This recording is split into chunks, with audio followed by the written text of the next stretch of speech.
gas prices have begotten hard times for hybrids. Even today's most efficient gas electrics, the Toyota Prius, the Kia Niro, and the Hyundai Ioniq, don't pencil against less efficient but much less expensive non-hybrid counterparts in the same general class. And those are hybrids that top 50 miles per gallon. The Toyota Highlander hybrid SUV is in an even tougher spot, given that its EPA ratings are only a few mpg better than a regular Highlander's. Updated for 2017 along with the rest of the Highlander lineup, the hybrid, as before, marries a V6 engine to a 167 horsepower motor generator to power the front wheels, with a second 68 horsepower electric motor fitted to the rear axle providing on-demand all-wheel drive. The engine, however, is new, and for the first time is shared with the non-hybrid Highlander. It's now direct injected and makes 295 horsepower and 263 lb-ft of torque, improvements of 64 ponies and 48 lb-ft over the previous model, nudging the hybrid powertrain's total output taking into account both electric motors from 280 to 306 horsepower. The math of the 4 Highlander hybrid trim levels, the baseline model boasts the highest EPA ratings, 29 miles per gallon combined, 30 miles per gallon city, and 28 miles per gallon highway. The figures for the other 3 including the limited tested here are each 1 mile per gallon lower. Either way, compared with the all-wheel drive V6 Highlander, the hybrid's EPA estimates are only better by a few mpg. Our real-world fuel economy was even less impressive, at 23 miles per gallon overall, just 4 miles per gallon better than the last non-hybrid Highlander we tested, a 2014 model that had the previous, less efficient V6 engine and a 6-speed automatic transmission. With its new V6 and 8-speed automatic, the current version likely would narrow the efficiency gap further.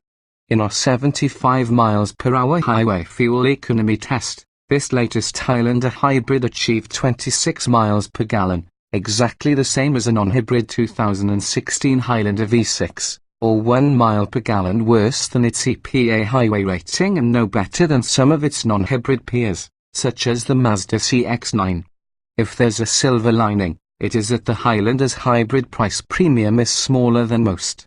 The entry-leveler is only $2,130 more than an all-wheel drive V6-powered Highlander. On the XLE trim, the hybrid's price penalty is just $1,350, whereas the limited and platinum hybrids are $1,620 dearer than their gasoline counterparts.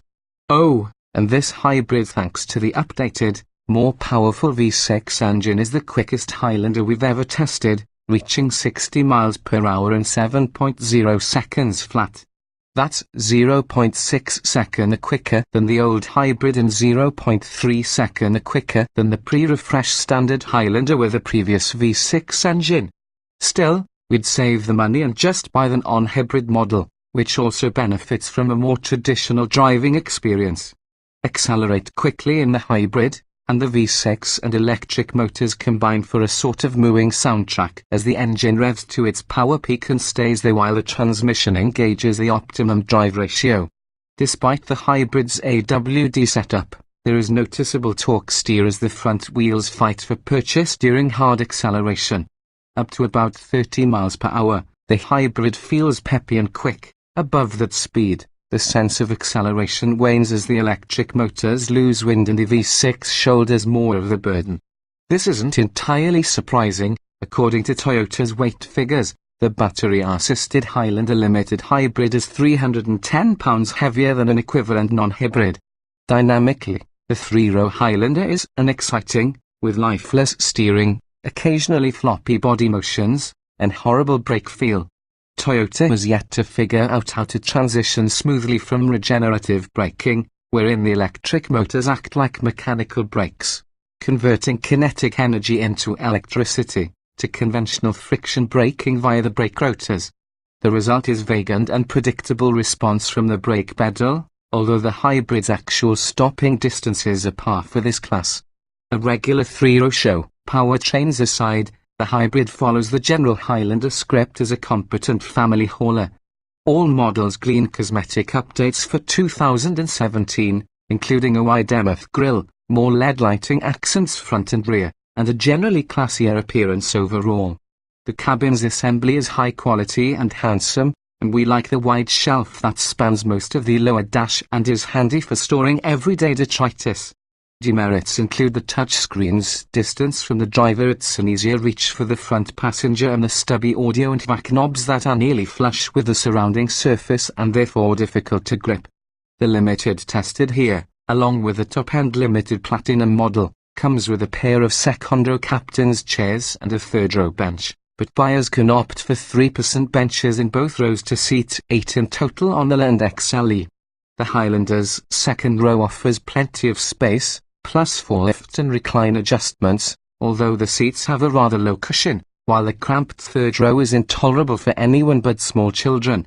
Usefully, the third row, when folded, forms a clean ramp between the cargo floor and the fold-flat Secondo chairs, so one can slide boxes or other heavy items in without snagging cargo on anything. At $46,154 with only extra cost floor mats and body side moldings, the Limited you see here isn't unreasonably expensive for a nicely equipped midsize 3-row crossover. Every 2017 Highlander now comes standard with forward collision warning, automated emergency braking, and adaptive cruise control, and every trim above the base also has blind spot monitoring. The Limited adds heated and ventilated front seats, 19-inch wheels, and more chrome exterior trim in addition to the sunroof, power front seats, power liftgate, and leather seats vinyl in the third row that the XLE brings. So the Highlander Hybrid is every bit the practical and useful 3-row family crossover that its gasoline-powered sibling is. And therein lies the rub, there's no compelling reason to pay extra for it or to deal with its drivability quirks. The small fuel economy improvement is unlikely to be of much interest, especially when gas is so cheap.